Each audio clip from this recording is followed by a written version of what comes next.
음성 외에는 참 기쁨 없도다. 날 사랑하신 주 늘 계시옵소서. 기쁘고 기쁘도다. 항상 기쁘도다. 나 주께 왔사오니 복 주옵소서.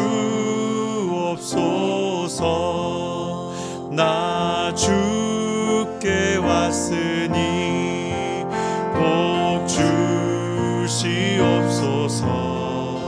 주 함께 계시며 큰 시험이 기네. 기쁘고 기쁘도다. 항상 기쁘도다. 나 주께 왔사오니 복 주옵소서.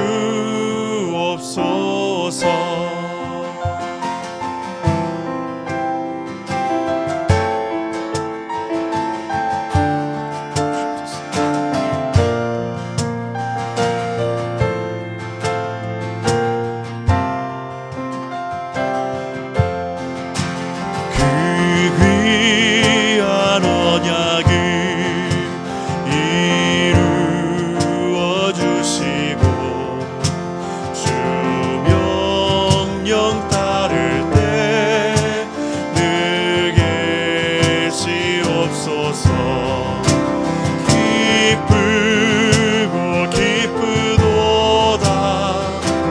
항상 기쁘도다. 나 주께 왔사오니 복 주옵소서.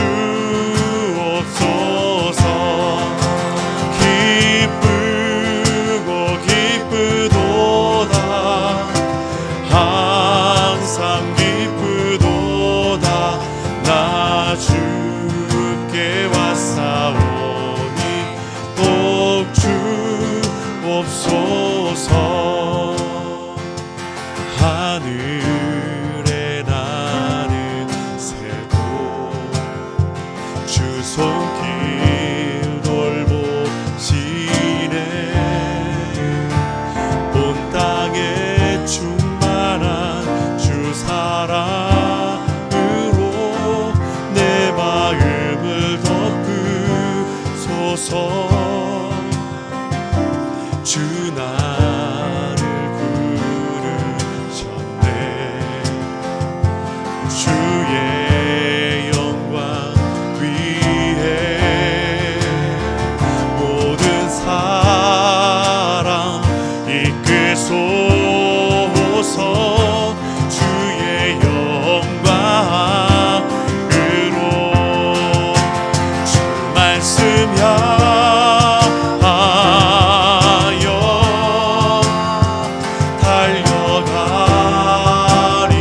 달려가리라.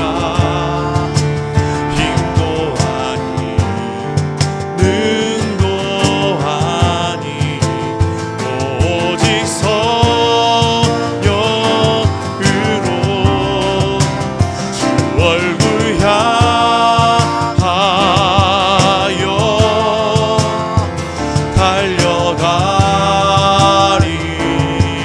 달려가리라.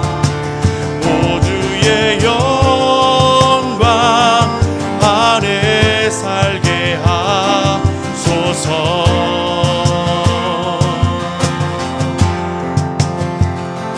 하늘에 나는 새도 주 손길 돌보시네.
말씀 향하여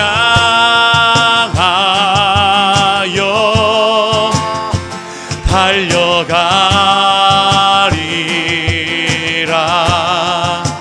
힘도 아니 능도 아니 오직 성령으로 주 얼굴 향하여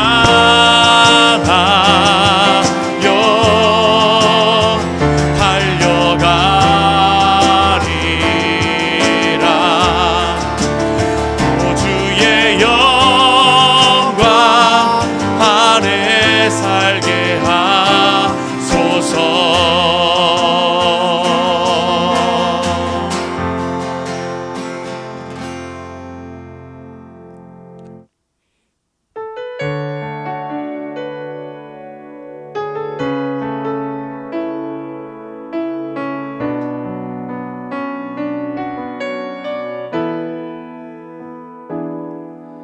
내게 허락하신 시련을 통해 나의 믿음 더욱 강하게 자라나고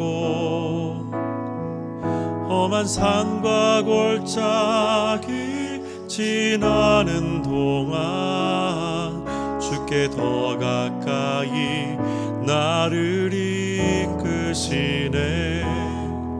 내가 겪는 시험이 어렵고 힘겨워도 내 주님보다 크지 않네. 내 앞에 바다가 갈라지지 않으며 주가 나로 바다 위 걷게 하리. 나는 믿네. 주의 능력으로 내 삶 새롭게 되리. 나는 믿네. 주의 능력으로 담대히 나가리라. 주와 함께 싸워 승리하리라. 날마다 믿음으로 나 살아가리.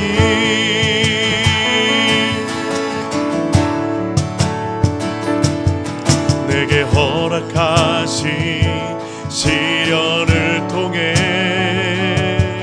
나의 믿음 더욱 강하게 자라나고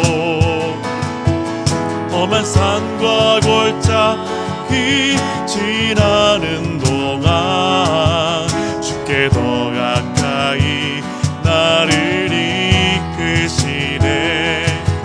내가 겪는 시험이 어렵고 힘겨워도 내 주님보다 크지 않네.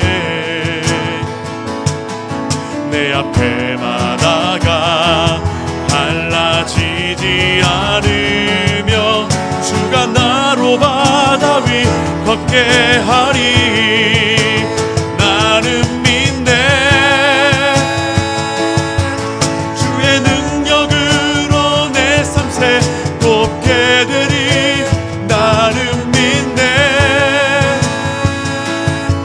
주의 능력으로 담대히 나가리라. 주와 함께 싸워 승리하리라. 날마다 믿음으로 나 살아가리. 나는 믿네. 나는 믿네. 주의 능력으로 내 삶 새롭게 되리. 나는 믿네. 주의 능력으로 담대히 나가리라. 주와 함께 싸워 승리하리라. 날마다 믿음으로 나 살아가리. 아멘.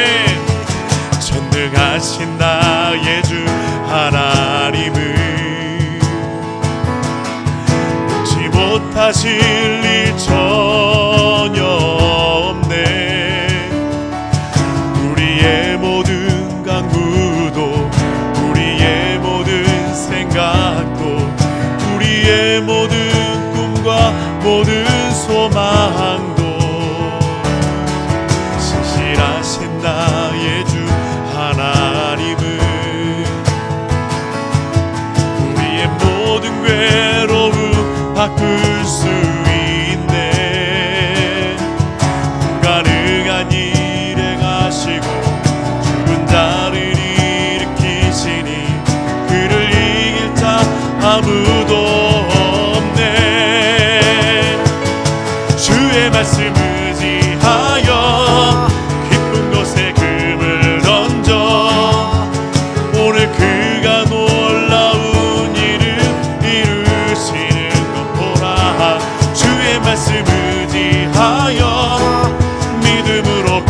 한번 고백하며 나갑시다.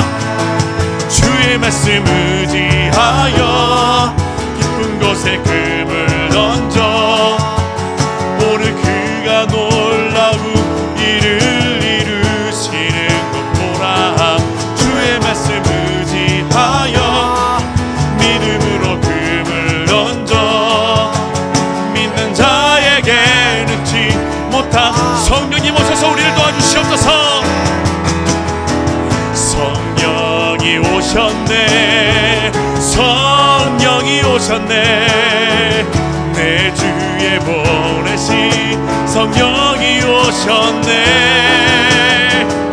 우리 인생 가운데 신이 찾아오셔서 그 나라 꿈꾸게 하시네. 성령이 오셨네, 성령이 오셨네, 성령이 오셨네, 내 주에 보내신 성령이 오셨네.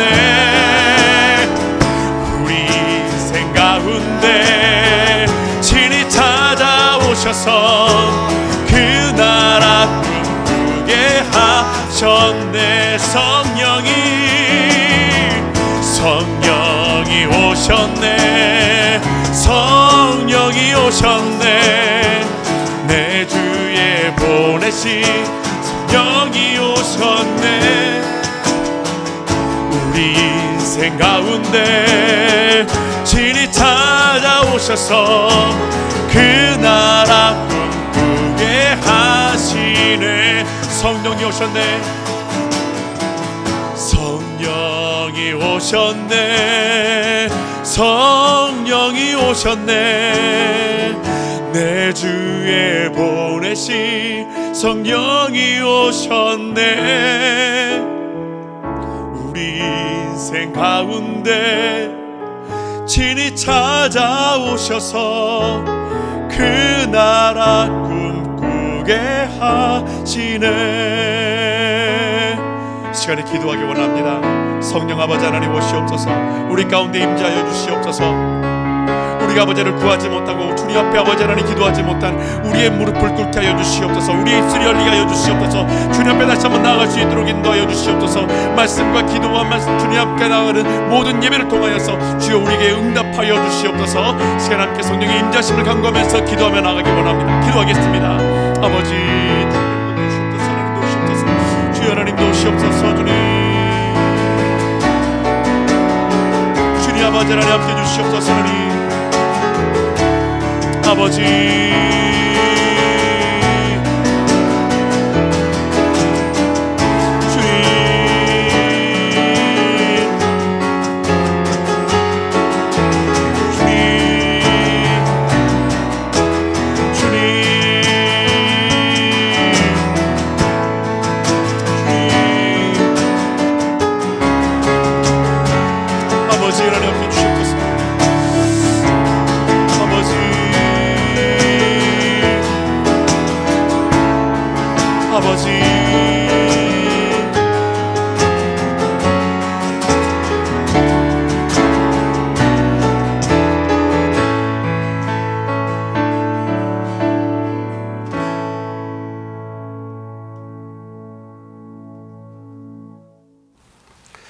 우리가 계속해서 하나님이 아브라함을 하나님의 사람으로 만드시는 이 과정들을 쫓아가고 있습니다. 그래서 하나님께서 그에게 행하셨던 모든 주의 사랑을 한번 경험하고 또 우리가 그것을 함께 바라보면서 어떻게 하나님의 사람이 되어가는지를 이 시간을 통해서 또 발견하려고 합니다. 자, 러브스토리 5번째 시간입니다. 오늘은 내가 이삭을 바칠 수 있었던 이유를 설명하겠소 라는 제목을 가지고 창세기 15장 10절부터 18절 말씀 함께 나누겠습니다. 10절부터 제가 봉독하겠습니다. 아브라함은 여호와께서 이르신 대로 그것들을 가져다가 몸통을 반으로 쪼개어 양쪽으로 쭉 늘어놓았다. 그러나 비둘기는 반으로 쪼개지 않고 통째로 그냥 놓았다. 솔개들이 잡아놓은 재물 위에 내려앉으려 하면 아브라함이 솔개들을 쫓아버렸다. 해가 떨어지자 아브라함은 깊은 잠에 떨어졌다. 공포와 두려움이 그를 엄습하였다. 그러자 여호와께서 아브라함에게 말씀하셨다. 아브라함아, 잘 들어두어라. 내 후손이 이제 이방 땅에서 나그네 신세가 되리라. 그 이방 땅에서 식객 노릇하면서 종살이를 하게 될 것이다. 그 이방 나라 사람들은 400년 동안 내 후손들을 혹독하게 부려먹고 마구 짓누를 것이다. 하지만 내 후손들을 억누른 그 나라를 내가 내리치리라. 내 후손들은 많은 재산을 가지고 그것을 나오게 될 것이다. 아브라함아, 너는 오래도록 살다가 평안히 세상을 떠나 땅에 묻힐 것이다. 내 후손이 이 땅으로 되돌아오려면 네 세대는 지나야 할 것이다. 그때까지는 내가 이 땅에 살고 있는 아모리 사람에게 벌을 내리지 않을 것이다. 그러나 그때가 되면 아모리 사람들이 하는 짓이 너무도 험악하여 그게 달할 것인데 그때 내가 그들을 징벌할 것이다. 바로 그때쯤 내 후손이 이 땅으로 되돌아올 것이다. 해가 져서 주위에 어둠이 깔릴 때 연기가 피어오르는 화로와 타오르는 횃불이 갑자기 나타나 반으로 쪼개놓은 재물 사이로 지나가는 것이었다. 그러자 여호와께서 아브라함과 계약을 맺으시고 말씀하셨다. 내가 애굽 땅에서부터 큰 강인 유브라데 강까지 그 온 땅을 내 후손에게 주겠다. 아멘. 우리가 복음이라는 단어를 실질적으로 경험하는 이 신약 성경에서는 믿음의 출발선이 누구인지를 밝히는 대표적인 인물 한 사람을 만나게 됩니다. 바로 아브라함입니다. 마태는 마태복음의 서문을 이렇게 시작하죠. 아브라함과 다윗의 자손인 예수 그리스도의 족보는 다음과 같다. 아멘. 마태는 하나님의 아들 예수 그리스도가 메시아로 오셨다는 것을 아직도 인정하지 않고 있었던 히브리인들에게 그가 육신으로는 이스라엘 민족의 언약의 후손이라는 사실을 분명히 하기 위해서 이 아브라함의 후대임을 이 족보를 통해서 재확인시킵니다. 뿐만 아니라 바울은 로마서 4장 전체를 믿음과 구원에 대해 설명할 때에 아브라함의 이야기로 채워넣습니다. 그리고 히브리서 11장에서는 구약 시대에 믿음으로 구원받은 하나님의 사람들을 소개할 때에 8절부터 18절까지를 아브라함에 대해서 또한 거듭 소개하고 있죠. 자, 이렇게 아브라함은 모든 믿는 사람들에게 믿음의 표준으로 잘 알려져 있습니다. 그럼에도 불구하고 우리가 충분히 아브라함의 이 믿음을 이해할 때 어려움을 겪는 것이 하나 있어요. 바로 그것은 창세기 22장에서 아브라함이 유일한 아들 이삭을 하나님께 제물로 바치려 했었던 사건입니다. 성경을 읽어보셔서 다들 아시겠지만 아브라함은 이삭을 바칠 때 어떠한 망설임이나 불안한 눈빛이 없습니다. 그래서 이 사건을 읽을 때마다 우리가 겉으로는 표현하지는 않지만 이런 생각을 사실 지울 수가 없죠. 야, 너무 매정한 아버지 아닌가? 정말로 이렇게 하는 것이 믿음일까? 또는 믿음이 중요하다는 것은 알겠지만 하나님 꼭 왜 이렇게 아브라함을 시험에 들게 하셨습니까? 이런 여러 가지 질문들이 우리 안에서 끊임없이 흘러나옵니다. 사실 우리가 아브라함의 믿음에 대해서 가장 이해하기 힘든 것은 고향을 떠나서 하나님께서 가라고 하신 바로 그 사건이 아니라 이삭을 제물로 바쳤던 바로 그 사건이죠. 자, 우리의 자신의 믿음에 대해서 우리 한번 고민할 때에 나는 믿음이 있다고 생각은 하는데 여러분 어떻습니까? 실제로 삶은 뒤죽박죽인 경우가 많아요. 여전히 믿음에 대해서 분명하게 이해하지 못하고 있는 것들도 우리 안에 솔직하게 많습니다. 그렇다 보니 때로는 내가 믿어지는 것만 믿는 거 아닌가라는 생각이 들 때가 있어요. 왜 신약 성경에서는 믿음을 설명할 때에 이 아브라함을 빼놓지 않을까요? 거기에는 분명한 이유가 있습니다. 하나님은 아브라함을 통해서 택함받은 사람이 믿음을 어떻게 얻게 되는지를 우리 모두에게 지금 설명해 주십니다. 하나님은 아브라함이 하나님의 사람으로 택함받은 1세대가 되기 위해서는 하나님을 온전히 신뢰하는 믿음이 먼저 세워지기를 원하셨습니다. 처음 아브라함이 우르에서 부름을 받아 고향을 떠났을 때 하나님의 명령을 따르는 믿음을 경험했던 것이라면 15장에서는 그 믿음에 대해 실제적으로 아브라함을 지금 가르쳐 주시는 것입니다. 그래서 여러분 15장을 이해하시게 되면 무척 우리가 난해하게 여겼었던 창세기 22장 아브라함이 아들 이삭을 제물로 올려드릴 수 있었던 그 믿음에 대해서 우리가 이해할 수 있게 됩니다. 자, 본문으로 들어가 볼까요? 10절부터 12절에 보면 아브라함이 하나님께서 명하신 제물을 제단 위에 올려놓고 주의 임재를 지금 기다리고 있습니다. 그런데 아직 제사가 채 끝나지도 않았는데도 불구하고 그 제물의 피냄새를 맡은 날짐승들이 빼앗으려고 하자 아브라함이 계속해서 그 새들을 쫓다가 거의 하루가 다 저물어 버립니다. 즉 이 말은 그때까지도 이 제물에 불이 임하지 않았다라는 것입니다. 하나님께서 이 제물에 당신께서 반응을 하고 있지 않다라는 거예요. 여러분 만약에 저라면은 새들을 쫓으면서 이런 생각을 했었을 겁니다. 아니 언제 이 제물을 받으시는 거야? 언제까지 이렇게 내가 새만 쫓아야 돼? 뭐가 부족한 거지? 하나님께서 뭐가 부족하셔서 이 제물에 임재하시지 않는 거지? 아마 저 같으면은 그런 생각을 했을 것 같아요. 하나님께서 요구하신 대로 제물을 빠짐없이 지금 준비했는데 하나님께서 응하지 않으셨다? 여러분 이것은 아브라함에게 문제가 있는 게 아니라 하나님이 무언가를 행하실 일이 남아있다라는 것입니다. 우리가 주님 앞에 나아가서 예배하고 기도하고 하나님 앞에 신실함으로 살아감에도 불구하고 여전히 하나님의 응답이 없는 것은 내 정성이 부족해서가 아니라 아직 하나님께서 그 응답하시는 모든 과정 가운데 우리에게 먼저 행하실 일들이 있다라는 것입니다. 자, 12절 한번 볼까요? 함께 읽겠습니다. 해가 떨어지자 아브라함은 깊은 잠에 떨어졌다. 공포와 두려움이 그를 엄습하였다. 아멘. 계속 제단 위에 올려진 제물을 살피다가 결국 해가 다 저물어 버렸습니다. 여러분 성경은 해가 막 떨어질 즈음에 아브라함이 잠에 들었다고 말합니다. 원어에 더 가깝게 해석하자면 아브라함이 깊은 잠에 떨어졌다라고 수동형으로 표현하고 있어요.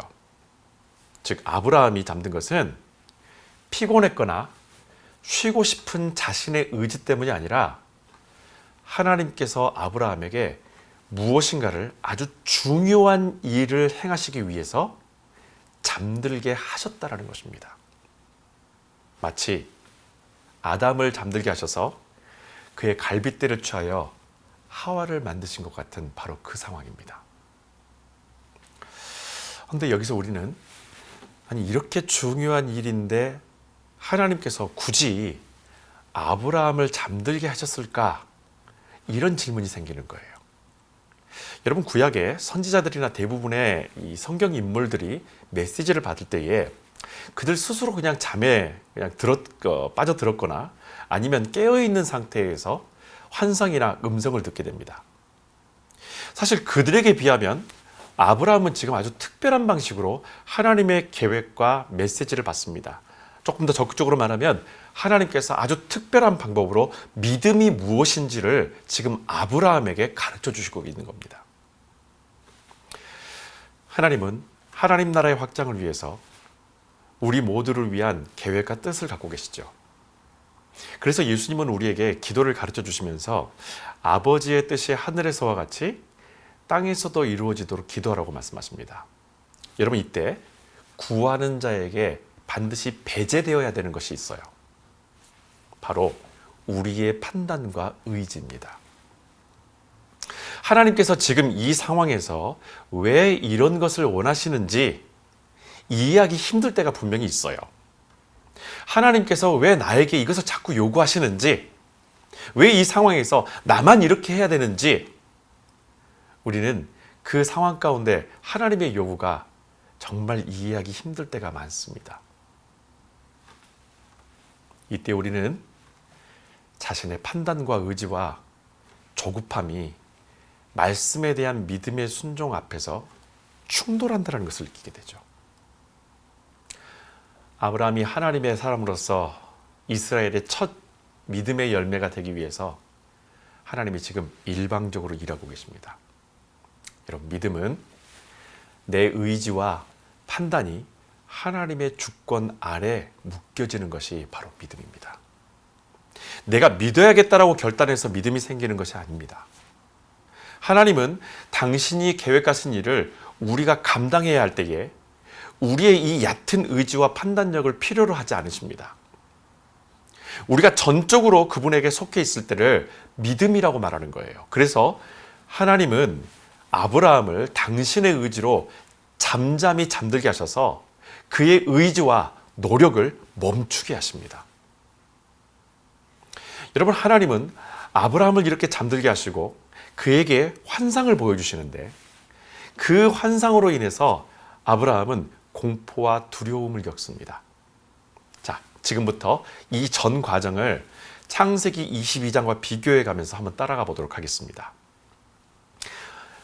여러분, 아브라함이 창세기 15장에서 믿음에 대해 알지 못했다면 이삭을 바치라고 하나님께서 명령하셨을 때에 그에게는 이 명령이 무엇으로 다가오겠습니까? 공포와 두려움이 되었을 겁니다. 15장을 중심에 두고 여러분, 기근을 피해서 애굽으로 갔었던 12장, 아브라함은 내내 공포와 두려움에 시달려 있었습니다. 그런데 15장을 중심으로 22장에서 이보다 더한 독생자를 바치라고 하셨을 때 아브라함이 평온했었던 것은 시련을 계획하신 분이 하나님이시라면 그 시련의 결과 또한 하나님께 있다라는 믿음이 생겼기 때문입니다. 아브라함은 이것을 15장 사건을 통해서 믿음에 대해 훈련된 것입니다. 여러분, 우리에게 두려움과 공포가 존재하는 것은 인간의 나약함의 문제가 아닙니다.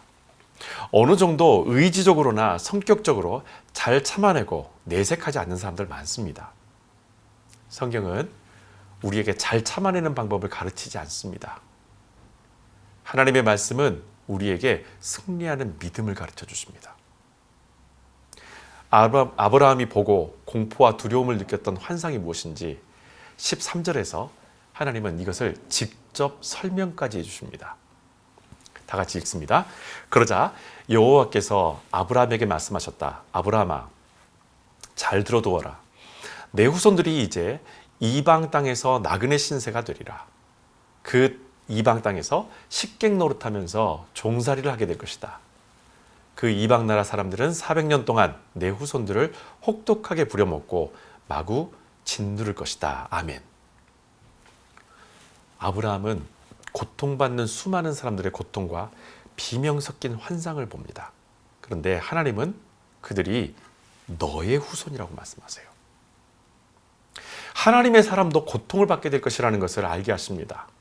그것이 내 후손에게서 일어난다면 여러분, 아브라함의 입장에서는 이 환상을 보고 있는 것 자체만으로도 고통이 될 것입니다.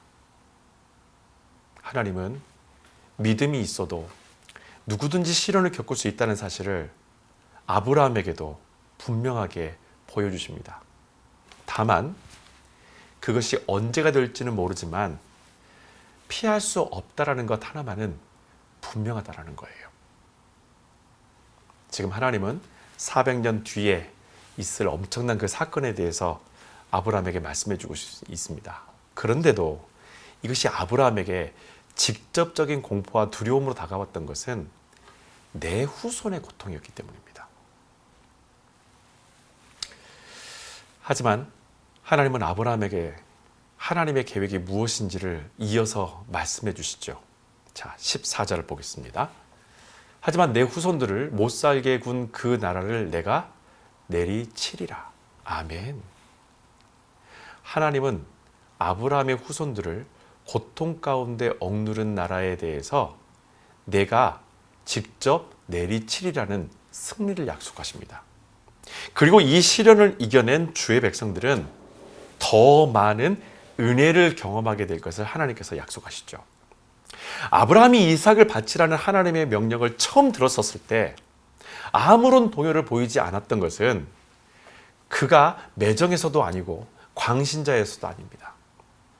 아브라함이 지금 이 훈련을 통해서 믿음이 무엇인지를 경험함을 통해 나온 믿음의 적절한 반응인 줄로 믿습니다.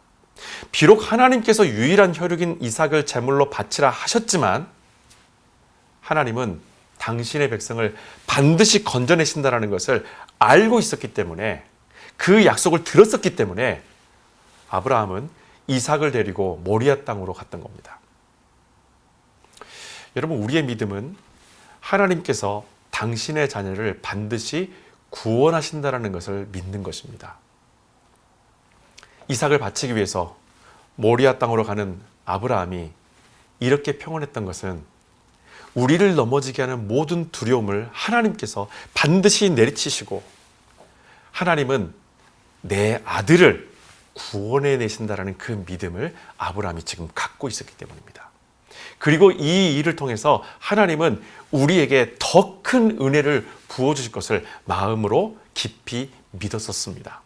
시련이 왔었을 때에, 이 시련과 고통 가운데 있었을 때에 믿음의 사람은 하나님께서 이 일들을 통해서 행하실 일들을 바라보게 되고, 그리고 이 일들을 통과해서 지나갈 때에 하나님은 우리에게 더 큰 은혜로서 우리를 채우시고 더 큰 주님의 마음으로 우리를 깨닫게 하시고 지혜를 주신 거라는 것을 알고 있기 때문에 우리는 지금 이 믿음의 여정 가운데 지금 당하고 있는 이 시련이지만 그 너머에 있는 하나님의 은혜와 계획하심을 바라보고 사는 것입니다. 여러분, 하나님은 이 모든 하나님의 계획을 들은 아브라함에게 하나님의 사람이 갖는 인생의 축복을 허락하시죠. 이 축복은 아브라함뿐만 아니라 아브라함처럼 믿음으로 살아가는 모든 세대들에게 주시는 영원한 축복의 선언이기도 합니다. 15절 다 같이 읽습니다. 아브라함아, 너는 오래도록 살다가 평안히 세상을 떠나 땅에 묻힐 것이다. 아멘. 여러분, 하나님은 인생의 마지막을 끝까지 함께 해주시겠다고 지금 아브라함에게 약속해 주십니다. 하나님은 아브라함에게 내가 너의 나라가 되겠다. 너는 나의 백성이 되겠다. 그리하여서 내가 너를 주권적으로 늘 통치하면서 평생을 내가 너와 동행해 주겠다. 바로 그 임마누엘의 하나님의 영원한 약속 가운데에서 마지막까지 함께 하심을 지금 선언하시는 겁니다. 자기 후손의 고통을 보면서 처음에는 두려움을 느꼈지만 하나님께서 인생의 마지막까지 함께 하신다라는 이 약속으로 인해서 아브라함은 비로소 평온을 되찾기 시작합니다. 여러분, 모리아 땅에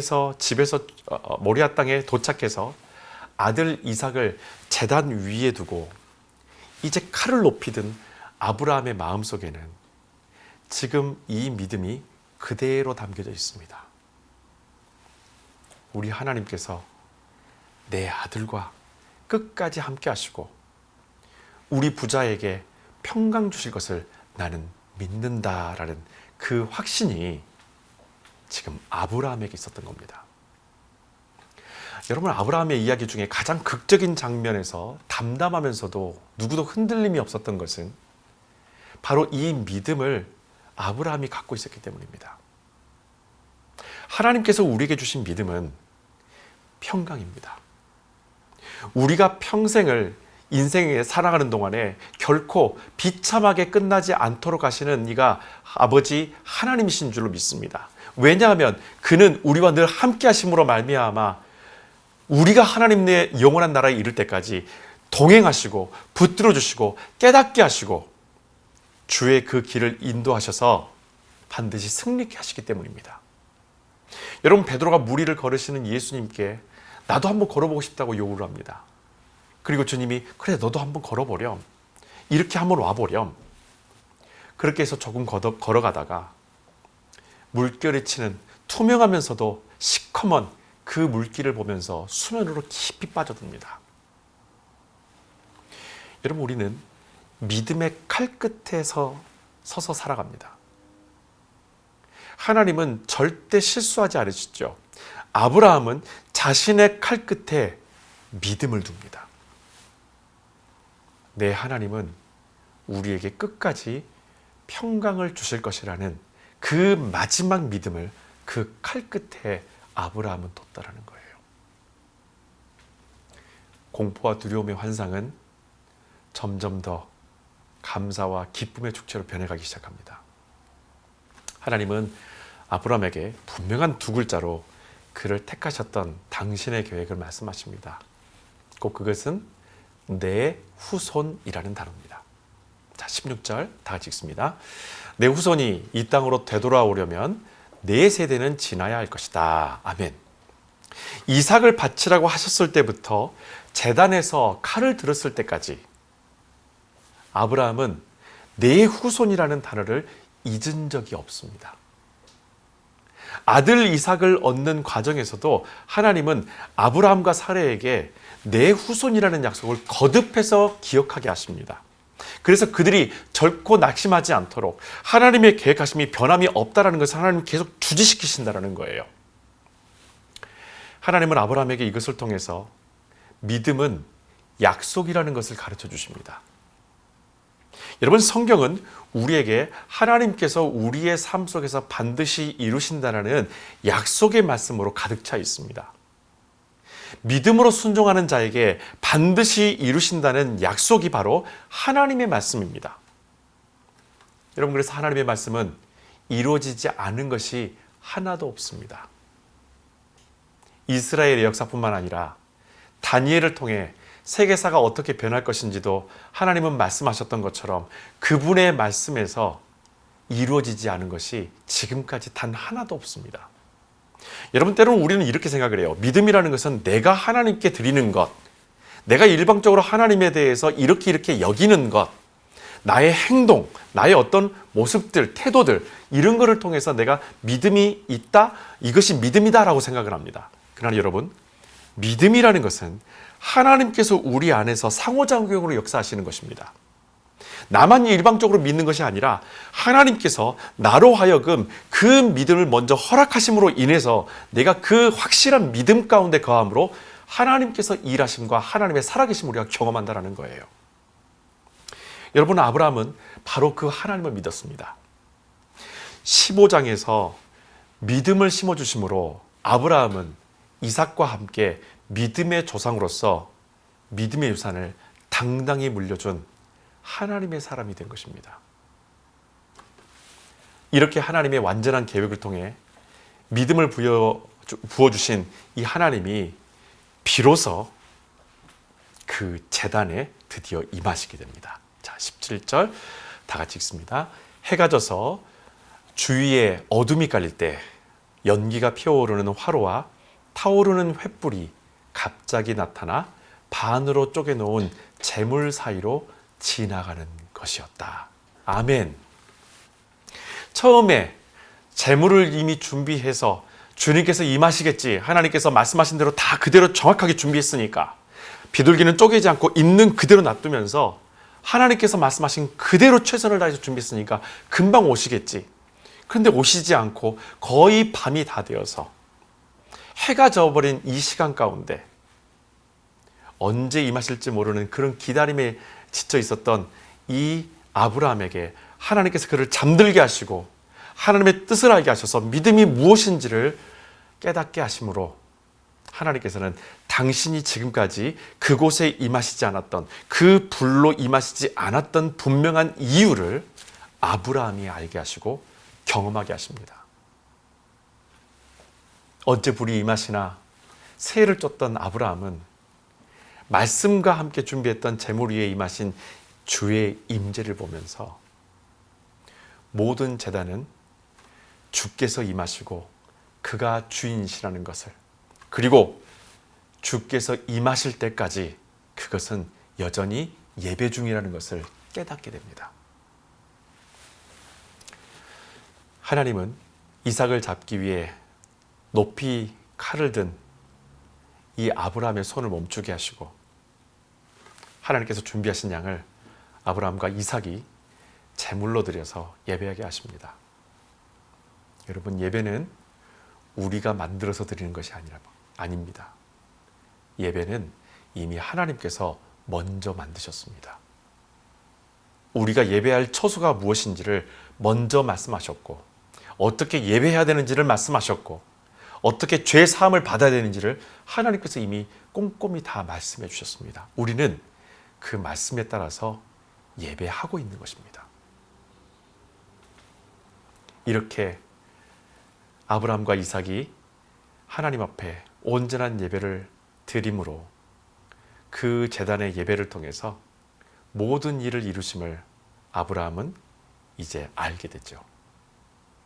아브라함은 15장의 이 경험을 통해서 제단의 주인은 내가 아니라 하나님이시고 그가 임하셔야 온전한 예배라는 것을 믿고 살아가게 됩니다. 그럼 믿음은 주께서 예비하신 것을 내가 보는 것입니다. 항상 지금까지 우리는 믿음에 대해서 내 의지를 가지고 살아가려고 했어요. 내가 의지적으로 이렇게 열심히 해야만이 하나님께서 나에게 복을 주실 것이라고, 그리고 이렇게 하는 것이 믿음이라고 우리는 생각하며 살아갑니다. 그러니 혼자서 생각했던 그 문제로 인해서, 혼자서 내렸던 판단으로 인한 그 믿음에 대해서 우리 스스로가 먼저 넘어지는 것입니다. 믿음은 하나님께서 우리에게 먼저 주시는 것입니다. 그래서 그 믿음을 우리가 붙잡고 가는 것, 그 믿음으로 우리가 살아가는 것, 이것이 하나님의 사람의 삶인 줄 믿습니다. 로마서 4장 1절에서 3절에는 아브라함이 구원을 받은 것은 그의 의지가 아닌 믿음이라고 기록합니다. 자, 우리 성경을 한번 찾아볼까요? 로마서 4장 1절로 3절 다 같이 함께 읽겠습니다. 우리 유대민족의 조상인 아브라함만 해도 믿음으로 구원받는 이 문제로 어떤 경험을 하였습니까? 하나님께서 그를 받아들이신 것이 과연 그가 선한 일을 했기 때문입니까? 정말 그렇다면 그는 그 일을 자랑하고도 남을 만하지요. 그러나 하나님이 보시기에 아브라함은 내세워 자랑할 것이 하나도 없었습니다. 그래서 성경에도 여호와께서는 이렇게 믿는 아브라함을 흐뭇하게 생각하시고 그를 인정해 주셨다고 기록되어 있는 것입니다. 아멘. 15장에서 아브라함의 그 마음에, 아브라함의 그 심령에 믿음이 들어갔던 것은 아브라함의 의로움이나 아브라함의 의지나 아브라함의 지혜로운 판단이 아니었습니다. 하나님이 아브라함을 믿게 하십니다. 그렇게 믿게 하시기 위해서 하나님은 아브라함의 모든 의지와 판단을 잠들게 하셨습니다. 그리고 그것을 통해서 하나님이 어떻게 일하시고 하나님께서 어떻게 이 일들을 성취하시는지, 그리고 어떻게 마무리하시고 영원히 우리와 함께 하시는지를 아브라함에게 알려주십니다. 처음에는 공포와 두려움으로 시작했지만 하나님께서 하시는 일을 통해 믿음이라는 것이 우리에게 두려운 일이 아닌, 우리에게 버겁고 힘든 일이 아닌 기쁨과 감사의 놀라운 은혜요 반응이라는 것을, 그리고 하나님의 일하심이라는 것을 아브라함을 통해 오늘 우리는 다시 만나게 됩니다. 이런 믿음은 우리의 훈련과 의지와 능력으로 얻어지는 것이 아닙니다. 오직 주님께서 우리를 주도적으로 이끌어 가심으로 우리 가운데 채워지는 것입니다. 주님 앞에 나를 멈추십시오. 주님 앞에 내 의지를 멈추십시오. 주님 앞에 내가 가지고 있는 모든 생각을 멈추십시오. 주께서 우리에게 알려주시고 말씀하실 때까지, 그리고 그 말씀하심을 들었었을 때 믿음대로, 그 말씀대로 순종하는 때에 우리는 그것을 믿음이라고 말합니다. 여러분의 믿음은 어떻습니까? 기도하겠습니다.